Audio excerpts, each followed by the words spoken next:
ఒకసారి అర్జునుడు శ్రీకృష్ణుణ్ణి ఈ విధంగా అడిగాడు, కృష్ణ, మనిషి ఎల్లప్పుడూ ఆనందంగా సంతోషంగా ఉండాలి అంటే ఏం చేయాలి?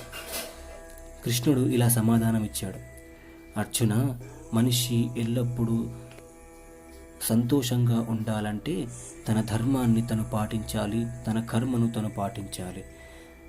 తన సమాజం పట్ల ఎలా ఉన్నాడో కుటుంబం పట్ల అలాగే ఉండాలి. బాధ్యతగా వ్యవహరించాలి, ప్రతి పనిని బాధ్యతతో నిర్వర్తించాలి. అలాగే కర్మను శుద్ధితో చేయాలి. కర్మాచరణను తను ఏకాగ్రత చిత్తుడై కర్మను సరిగ్గా చేయాలి. ఈరోజు చేసిన కర్మే తనకు రేపు ఫలితం ఇస్తుంది. అందుకే కర్మ చేసేటప్పుడు ఎప్పుడైనా సరే మనస్సును తనువును శుభ్రంగా ఉంచుకుంటే తను ఎప్పుడూ ఆనందంగా ఉంటాడు. సుఖదుఖాలు అనేటివి మనిషికి జీవితంలో సహజం. సుఖం ఈరోజు ఉంటుంది, రేపు పోతుంది. దుఃఖం ఈరోజు ఉంటుంది, రేపు పోతుంది.